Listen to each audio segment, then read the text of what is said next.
would want to enjoy from something as long as it's free. I've decided to quit the 30 days with Adeife challenge. I'm quitting the 30 days with Adeife challenge. So this right here is Adeife, and she's also quitting. After 4 years, I have decided that I am no longer creating educational content, financial content for women. Do you? Girl, again, do you? If you want to stop creating content, then stop. Because me personally won't create this content anymore because these days people don't deserve good things. I started creating helpful content for women 4 years ago in 2021. As at the time I was a freelancer, I was earning money from my freelancing. And, I started freelancing when I was 16 and I was able to start pretty early. And I jammed money like everybody's saying pretty early. And I was so excited and so passionate and I just wanted to share with everybody. Like, oh my God, I could do this. You guys can come and do it as well. That was it. I just wanted to share. I didn't even know I could make money on social media until I got 100,000 followers, which was a year after. And my first brand was like, 70K.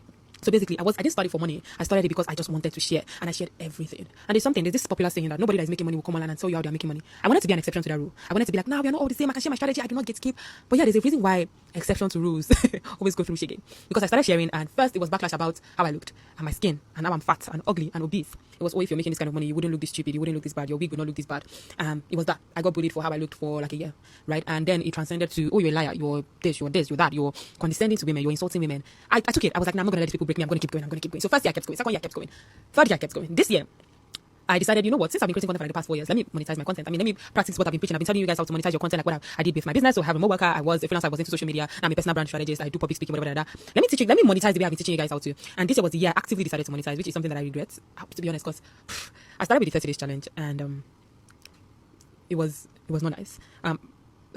You guys made my life a living hell after the 30 days challenge. You guys made my life, oh my God, you guys. So let's go back to the Bible for a bit. Remember the story of the Israelites, right? The story where God gave them freedom and manna, and they decided that they didn't want to eat manna, that's the food for angels, and that they wanted to kind of eat garlic and ginger instead. So they wanted to go back to Egypt, the land where they were imprisoned, where they were slaves, so that they could eat garlic and ginger. Now, this is what my take has always been from this, and it's the fact that people don't always like or appreciate the things that they don't work for. So free things used to cause judgment. Yeah. So always remember, like, not to expect a lot from people. People will always disappoint you. So the fact that she's out here feeling like people should have, nicer to her. People should have been nicer to her. My dear, you got to learn by this time now. You don't take being good doesn't guarantee that people will be good to you. So just take it and test it, so to say. Now, why making this analogy? Why all this whole talk is going on? I'm going to point out that technically also she did not give out her content for free.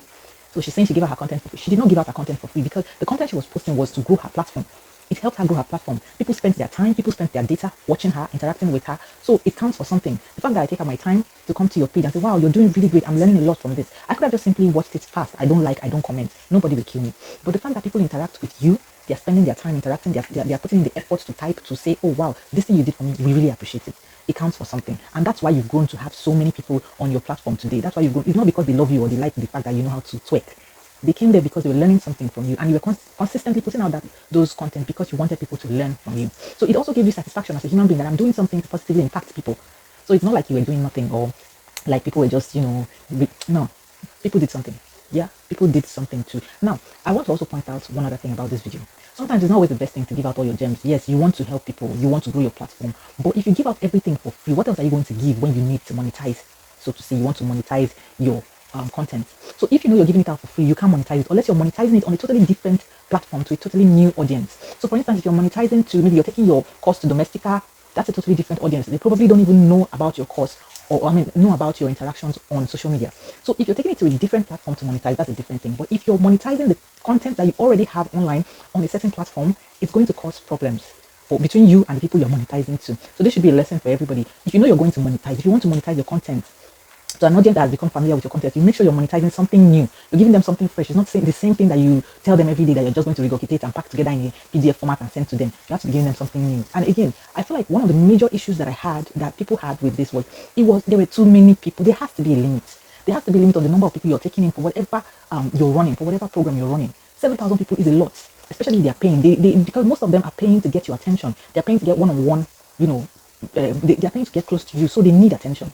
So you coming off and then you're just giving them general, go and do the same thing, general thing, and it feels like, I feel like it's also justified when they feel like you use them and they got no real value for their money. So if this girl had like appealed to a new audience, right, they would have given her that attention. That, like, if she had appealed to a different audience who weren't familiar with her work, weren't familiar with the whole idea of ChatGPT prompt and all these things, they would have given her the attention she needed, and she wouldn't have had this problem. But the fact that she went with the audience she had already introduced all these ideas to, and she didn't build or give them something new, that's where the whole issue is coming out from. So if you're going to make audience to content to an audience that are already familiar with your content, make it fresh. Make sure you're giving them something new, something that they will come and say, oh, we learned this, and it's different from what the general public knows. So don't give out all your gems at once. Don't give out all your good information at once if you know you're going to monetize it later. Now, also, I think another problem was communication. Communication was a problem. Communication was a problem because a lot of people didn't even know what to expect. They didn't know like how they were going to, they didn't know what to expect going into the course. So I feel like it wasn't clearly defined. They didn't tell them, see, oh, this is what people are coming for.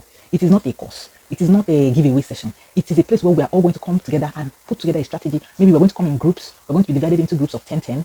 Everybody will find a group partner. You people will put together a strategy, or you put together a blueprint of how you're going to win on social media and then motivate each other. You know, let's have the activities that we've done in this group. It's not that we're just entering group and then we're learning the same thing we learned before. Let's have ideas. Let's have a way of we're coming together to build something new.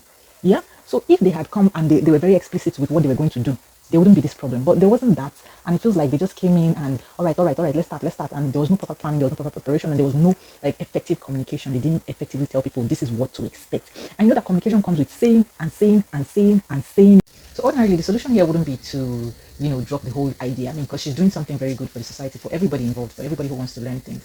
Now, the solution wouldn't be to just dump the idea. The solution could be go back to the drawing board, see what was done wrong, and see how to come up with new ideas. So I know for her own personal reasons, maybe for her own mental health, she wants to drop the idea. But in case somebody else is thinking of coming up with something like this, a better way to go would be to kind of just properly plan things, and go back, look at what people, how do you make this fresh, what are people really looking for, and how do you help them like come up with ideas that could push their brand. Because this branding, you have to tailor it to whatever this person is pushing. So it's not just about, oh, just put out content. You have to groom people to know the kind of content that they want to put out, and give them like this kind of what I call it, exercises. Especially when they work with teams, give them exercises, have smaller groups where you go, these 4 people produce results, these 10 people produce results, let's see what you guys are doing. So my advice would be go back to the drawing board and look for ways to improve based on the findings now that you've made, seeing that, okay, too many people, your team could probably not handle this many people, and there were no new ideas coming in. It was just you feeding people ideas and not really making them work for the ideas that they're supposed to, and work for the ideas that they're supposed to help them build their business. So that's my take on this. Bye guys.